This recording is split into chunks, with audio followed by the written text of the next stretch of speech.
Okay, is this a good volume if I speak at this volume? Okay.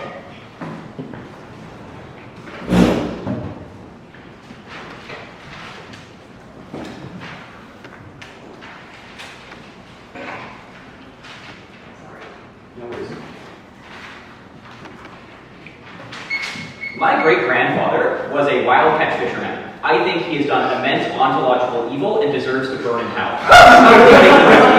First, some framing in terms of what this round is about. I want to be very clear in terms of definitions about what more harm than good is, how we define non-human animals, and what's within the scope of the debate without and what is not. Hopefully, we'll give a clear enough definition that every team is going to default to what we do, and therefore going to be largely contingent on our characterization of suffering. Two claims then also that why wild catch is uniquely terrible, and then two about cost of consumption of meat writ large. First, what are the interests of non-human animals?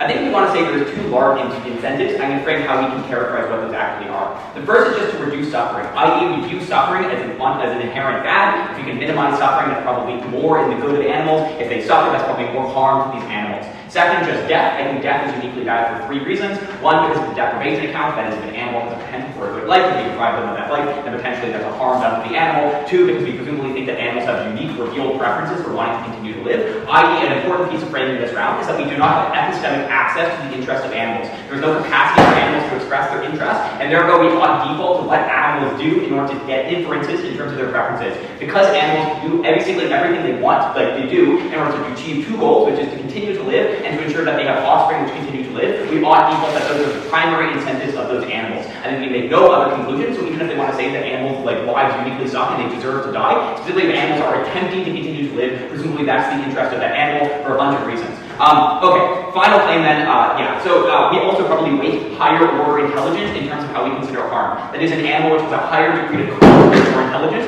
probably has a greater capacity to suffer, and therefore we ought weight it higher. So if we have one dolphin who's suffering versus if we have like 10 fish who are suffering, we ought weigh the experience of the dolphin. I think it's just intuitive, i.e. we weight human experience as uniquely important on the basis that humans have greater capacity to suffer, but two, at the point we have greater intelligence or conscious experience, this probably increases the magnitude or dimensions of suffering. That assumes longer term memories, which means experiences in the past which are negative, continue to propagate. It probably means that you have experiences which you feel to a greater extent, they'll probably a greater degree of psychic harms or emotional harm, i.e. like dolphins have like families and they feel sad when their family dies, and probably we weight the experiences of higher order intelligent animals higher. Yeah, back up. Yeah, when you weigh like human suffering, for example, would you consider the life of a human who has higher IQ should just be vastly more important than lower IQ? Yeah, so I think probably in terms of margins, right? So I think largely most human intelligence is relatively to certain degrees. So we have a bucket of human beings, but we probably weight human beings to a greater extent than say like a dolphin on the basis that humans have just greater capacity on net. So like the average human being has greater net. We can't adjudicate the individual intelligence of animals. We just ought weigh it. I think it's just self-evident that we care about dolphins to a greater extent than fish.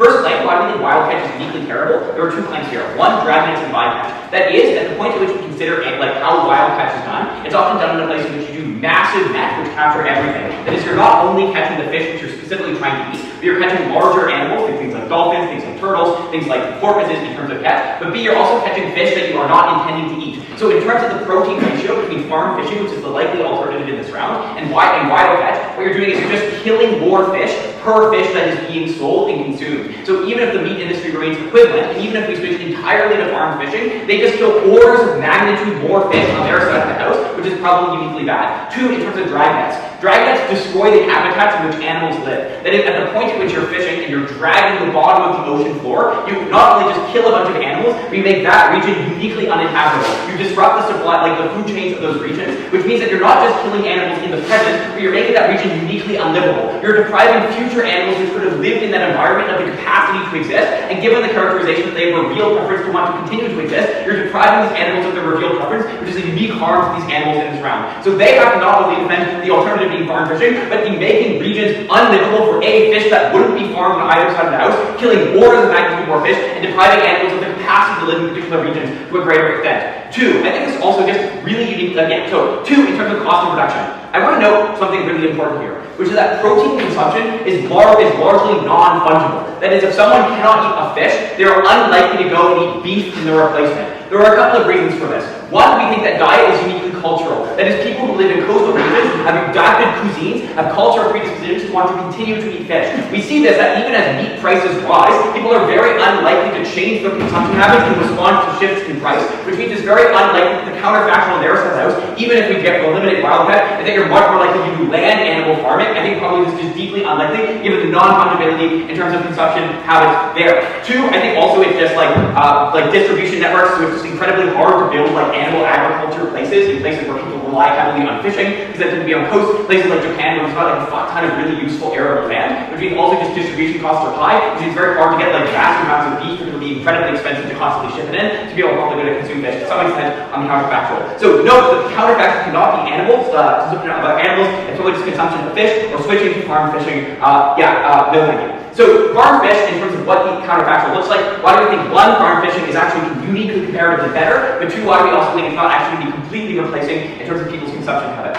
First, I think we just think farm fishing is good insofar as like animals live longer in farm fishing contexts. I.e., even if like we think as animals have revealed preferences to continue to exist, fish generally have very short conscious experiences. So even if they have like a bad experience now, that's not going to traumatize them for the rest of their life. So even if they live in highly cramped spaces, it's deeply unclear to me why this causes a meaningful harm to the animal. We think the margin of greatest harm is in terms of death and suffocation and suffering of that animal. That's probably relatively marginal. Two, for the reason I already gave, which is that the scale of suffering and the scale of killing that occurs with farm fishing is much smaller in terms of wildcat. That is, you're less likely to kill higher order animals like dolphins and porpoises, because most of us don't eat dolphins and porpoises, but they're killed in terms of wildcat. And given the reason that we make those conscious experience higher, killing of those animals is uniquely much more harmful. But two, we just kill fewer fish per fish consumed. So ultimately, like if you eat one fish that comes from a farm fish, you eat that one fish. Versus on the counterfactual, if you eat one wild caught fish, you're only eating that fish, but you're responsible for killing tens of other fish, making a habitat unlivable. That's uniquely much more harmful in the context of this round. Two, we also think there are just contexts in which people can't access farm fish, or farm fish is not plausible, but they're likely to default to vegetarian diets rather than shifting to other forms of meat. There are a couple of reasons for this. One, in a lot of circumstances in which wild catch is prominent, is in places like the developing world where it's incredibly hard to build the infrastructure of complex farm fishing, or complex supply chains which are necessary to maintain that. Places like off the coast of West Africa, in like Ghana, where a lot of people rely heavily on going out in their own individual fishing boats and eating those fish. That's within the scope of this round because they sell those fish, that's a commercial operation. Notably then, these people live in a place which is like largely impoverished. There are already cultural norms in times and places like famine, and people default to largely vegetarian diets. They don't access meat because it's prohibitively expensive, and to be able much more likely to eat things like legumes or rice in those contexts. Though that's not a small margin that's debate, that's hundreds of millions of people who now have less access to eat fish, kill less fish on net because farm fish is not a viable alternative, and eat legumes, and in fact invoke less suffering. For all those reasons, so proud to propose.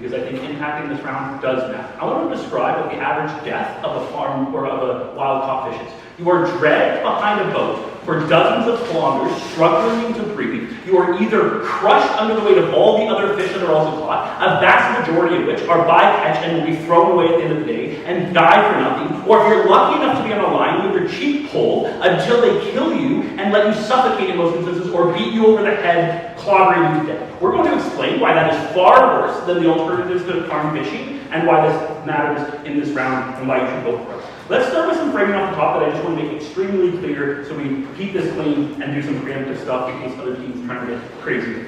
First of all, you have epistemic uncertainty as to what the quality of lives are fish to a certain extent. You've already explained why we probably think that broadly dying is bad kind of thing. But before your team kind of runs some insane, like they live net utility negative lives that are short, we should kill more of them faster. Let's just note that when you have uncertainty about a creature's willing and capacity to suffer, you should probably err on the side of not just killing them all or killing as many you have and committing like species genocide without sufficient information. I don't think any team, unless they're going to like publish a new article today, is going to just prove that that fish on general live net utility lives. Therefore, we should probably break that they probably live somewhat net positive lives. But what we do know for sure is that suffering and being, like again, the things I just described is negative, and no one would want to endure that. There are these masochistic fish; they don't like those types of things. Quickly then, to head off CO2I, was probably a trivial item just in case it wasn't. They're confusing capacity and intelligence. It's not the same thing. Things we value about humans is not that they're smarter than other things, it's because they're capable of a wider range of experience. Unless they want to claim that people with lower IQs are capable of a variety of levels of experiences, that's not a grounds to stand. Insofar as we know for things like octopus and dolphins, which either killed in bycatch or can't live in the dredged communities that have been destroyed on their side, definitely can have those things. We don't think that stands. Then additionally, I want to note that vegetable this ground is probably just generally utilitarian and probably just generally suffering. It hurts me to say that because I hate that shit, but it's true in this case. Why? Because every other ethical system relies on some degree of rationality, which is to say if you're contractarian in nature, if you're some kind of ontological claim, or you're a virtuous octopus. At best, you're maybe able to be a virtuous octopus on our side, and those are killed more on their side. Note that a vast majority of fish probably just care about not suffering more. Therefore, that's the metric in the ground. Okay, let's move into some substantial level, and then I'm going to explain a little more detail the life of these fish and their deaths in each situation.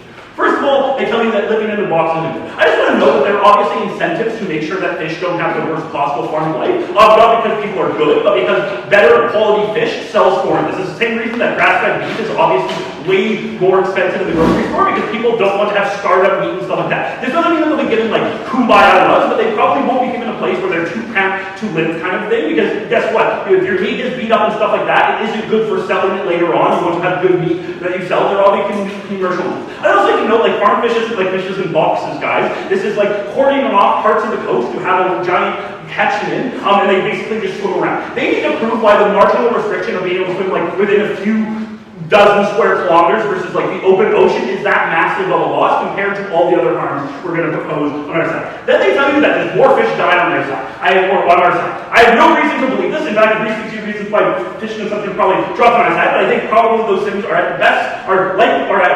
lower on our side, or otherwise symmetric. They give you reasons. They just assert that this is going to happen. They give you no reason why that's the case. We tell you, by definition, you have to kill fish that can't be eaten on our side as bycatch. And I want to note sometimes this is up to 10 fish per one fish caught. This is an actual stat. It's fucking horrific. And so the reason for that is on their side, that's more on their side. Whatever amount of fish are killed to be eaten, there's by definition always fish that are killed to catch those fish on our side that died for nothing, that have no value, who aren't counted into that consumption, and therefore it's far higher on their side. They said dredge fishing is bad. Here's a bunch of responses to this, and let's just take this up. One, I want to know there's a reason why fishing is literally known as a tragedy of the commons, right? And the reason for this is, one, it often occurs in international waters where no one has a solid claim, so everyone has the incentive to fish as much. Even if there are treaties, people break this all the time. This is why illegal commercial fishing is literally one of the biggest industries in the world and the hardest to regulate. I want to know there's contested areas. This is why, like, China basically goes to war with every other Southeast Asian country because they're trying to get commercial fishing rights to the South China Sea. So guess what? When you have an uncontested or unclaimed territory, you have no incentive not to overfish it. And even if you do, I would say if their logic applied, why do we fucking have climate change problems? Like, if people knew that they should keep the environment good for the future, I think short-term commercial interests probably mean you just dredge it to hell and then move on to the next side of the coast. And when that's done, you sell your company and move on. Like, come on. I wish I lived in their world. Finally, I just want to know this comparative because I think it's actually fucking insane. I want to know it's probably a lot easier to regulate a thing that is briefly off your coast where you can take pictures and shit like that, rather than vessels hundreds of miles into the wide open ocean with no thing. I'm not sure documentaries they watch where it's like, oh, the serene beauty, oh, so nice kind of thing. I think that's probably not the case. If you watch a depressing documentary of those fish, you probably want it to be depressing to motivate you kind of thing. That happens on our side. I think we can show it on both sides. I think there's probably just more interest in showing that, insofar as a lot of people are commercial fishermen, like this guy's evil grandpa, and then that probably means that there's now more incentives for people to do this type of thing. They just assert that you can't regulate this. Give no reason for this to be the case. I think probably people have some degree of like naturalistic fallacy where they're like, oh, if we're gonna like take them out of nature, we should probably treat them better or something like that. At the very least, it's probably symmetric, but the capacity to on them is better. We tell you probably, unfortunately, people don't really care about fish, so it's probably about commercial interest of it. Yes, actually, go ahead. Yeah. Fishermen don't like to catch bycatch because it often takes up a lot of space in their net because the dolphin is really big and then it takes up a lot of space on their boat, so they let them go.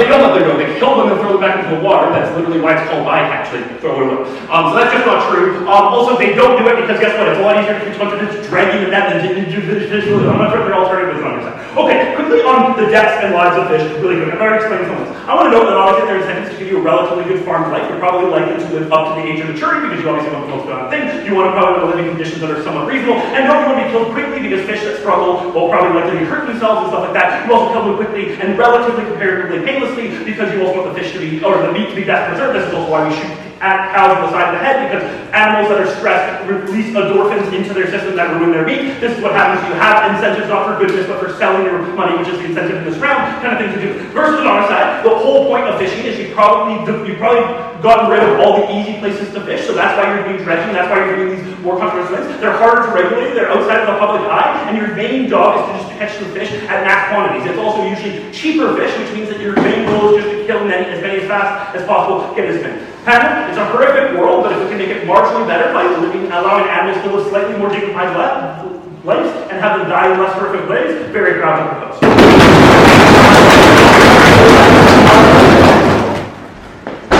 Is this following the program? Cool.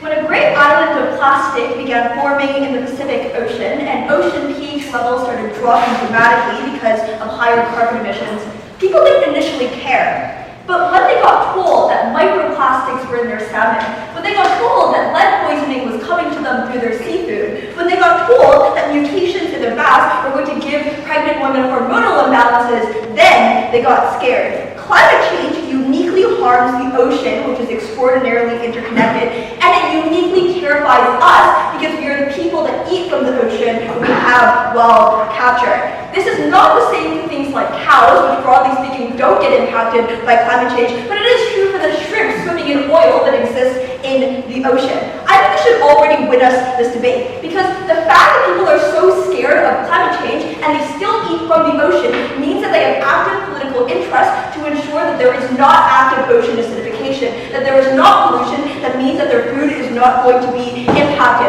I'll note that this impacts the opening opposition political will argumentation, because global warming obviously is the worst thing that could happen in this round, and it's the greatest disutility to every single animal, and it also solves for the closing government profit incentive analysis, because it means that corporations have an incentive to make sure that their consumers aren't super scared about the impacts of pollution and climate change. I think we should win us this round, but that's not even our extension. Our extension is going to be on why the alternative to wild-captured marine fishing industries is domestic livestock, and why that is bad for all the reasons that is given from government. It is bad and is likely to happen both because of the demand side for protein and also from the supply side of where all those fishers are now going to take their jobs. Number one, the first prong of our extension about protein demand. I think that OG is slightly dishonest when it comes to characterizing who wants protein and where do they want it from. The majority of the people who want protein are people who exist in the United States, people who live in Canada, who are importing the most amount of frozen or fresh seafood probably in the status quo. I think this demand is uniquely promoted by the meat industry, by the farmers that live there, by the meat packers. Notably, I'll mention that seafood became an alternative to a lot of people living in the United States and Canada, as pescatarianism popularized in the last few decades. But the alternative, if you don't have as much seafood, is obviously just you eat more meat, because the meat is what is being actively promoted to you by the meat industry.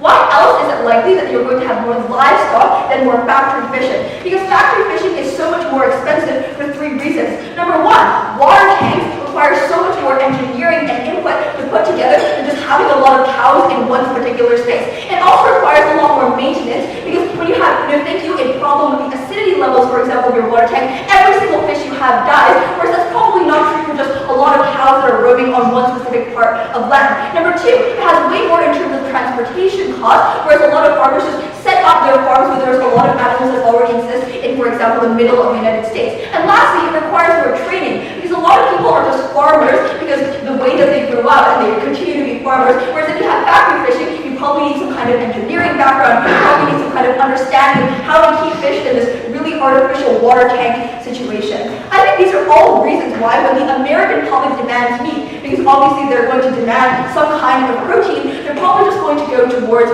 livestock. I think this is bad, number one, on the mechanism and the framing that OG gives us. That is to say, if we care most about animals that are most similar to us, obviously the animals that are most similar to us, you're thinking are most likely to be cows or pigs. Number two, because if you care about their torture mechanism, the animals that are kept in these kinds of farms are most likely to have prolonged torture, and they're most likely to be kept in the worst kind of situations for a very long time. I think a lot of people know about how bad it is to be a chicken in the kinds of factory farms that exist. And then lastly, that it often requires the most invasive amount of procedures towards not only the child of the mother animal, but also the mother animal itself, whereas that's oftentimes not true true for the fish themselves. I'll take opening. Holy nice that, man. Olo's entire concession is that the counterfactual is farm fishing, which is comparatively better. Your cases cannot coexist. You ought to default to the first characterization. They don't say explicitly that farm fishing is what needs to happen. What they explicitly say is that what needs to happen is that people need protein, and that what is likely to happen is that you're going to have other kinds of industrial farming. Obviously, the industrial farming can also be livestock too.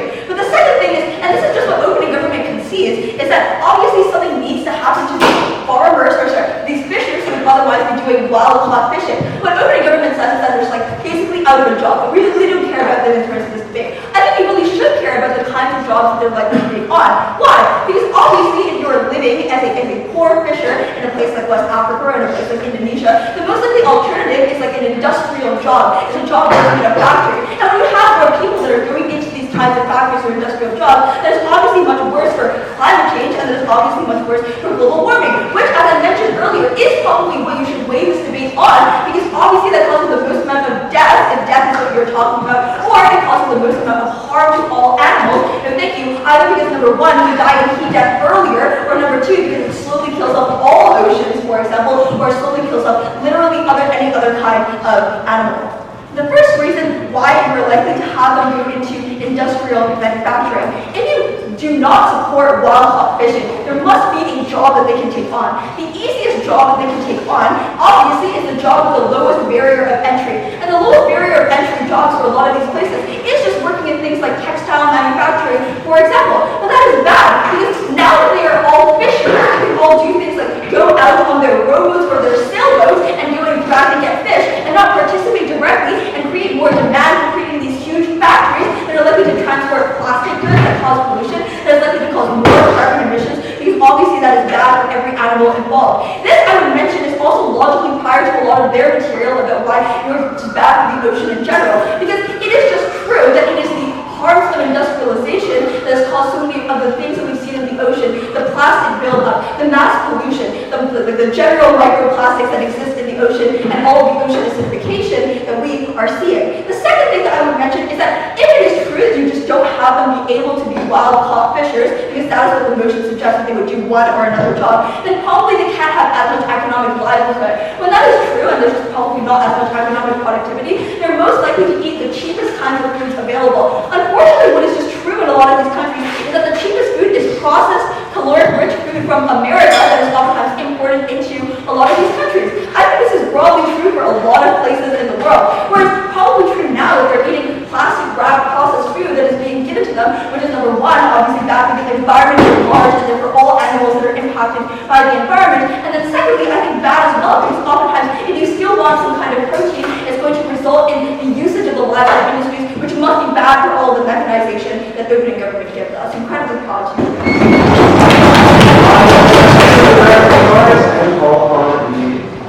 Opposition witness here. No, they said opposition witness.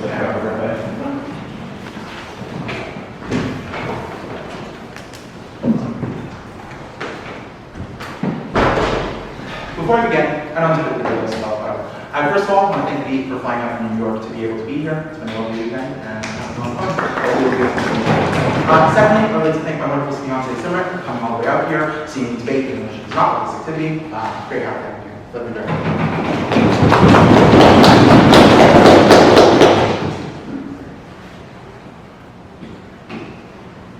Panel, this round has been fishy, and I want to explain why. On opening half, we have quite possibly the least adjudicable debate you can ever have. What method of death is preferable, and whether or not there would be more or less death? Did either team give you an objective metric on which we can determine these things, or did we have two deputy speakers try to oroform rhetoric and try to convince you of that? I don't know which one is more convincing. Both sides seem equally horrible, and given everybody eats a whole lot of fish, this is not a debate about whether or not we would have more or less of this type of catching. It is just whether or not currently it has done more harm than good. This amount of food consumption is going to go up anyway. We are talking about an incalculably large number of fish being killed, that whether or not OG or OO wins this clash is frankly unknowable, right? At which point, the arguments that remains in the front half are as follows. Opening opposition claims that you cannot regulate farming. OCG establishes that you can. That means we beat opening opposition. Opening op government's claim is that, well, this type of fishing is bad because it hurts the land underneath the sea. We establish that that isn't something that happens by accident or purely because of profit. We outline that this is a disproportional power balance between the most wealthy companies in this industry and governments, and how it is that their incentives align to create that very same result in all instances, meaning we better prove why it is that that is a systematic harm. We beat opening government. Let's talk about closing opposition really quick.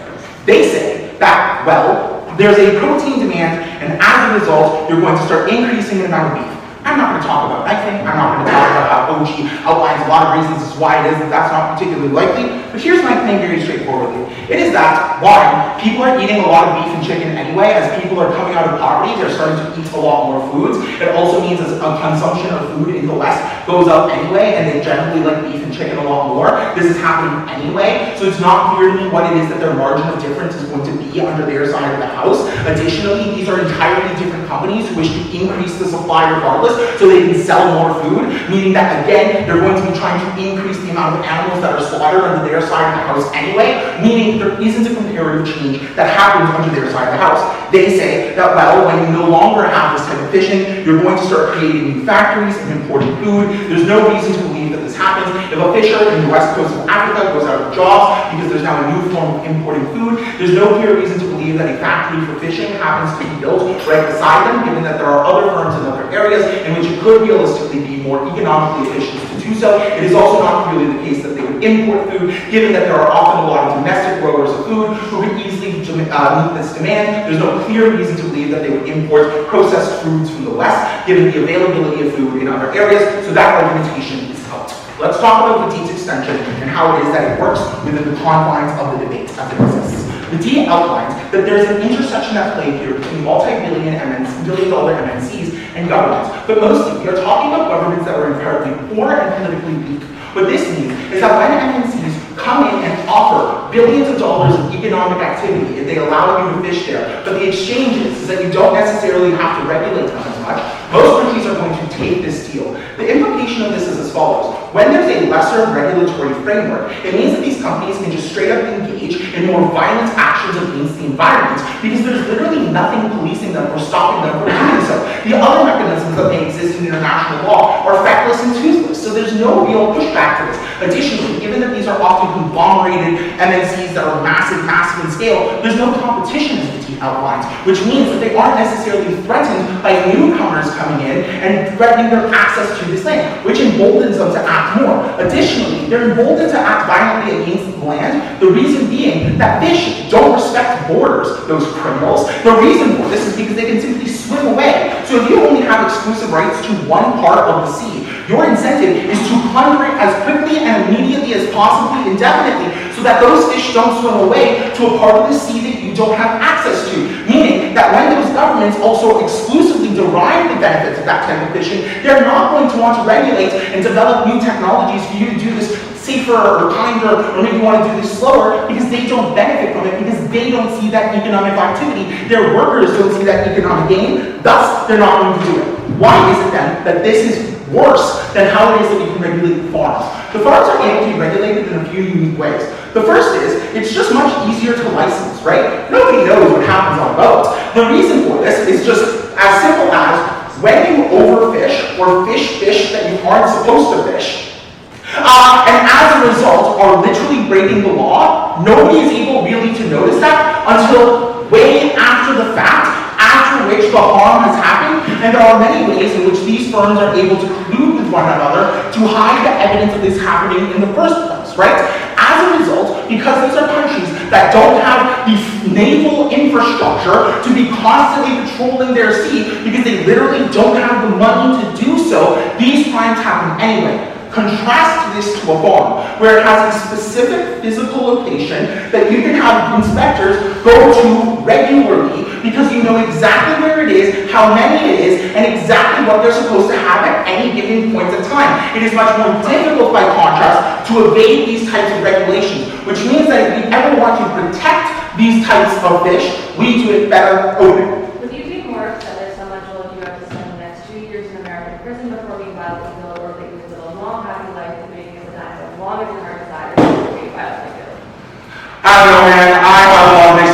about my own mortality, I don't believe I can die. So, I don't know about that. Like, it's very marginally different given everything I said at the beginning. So, why is the AIDS extension win the debate?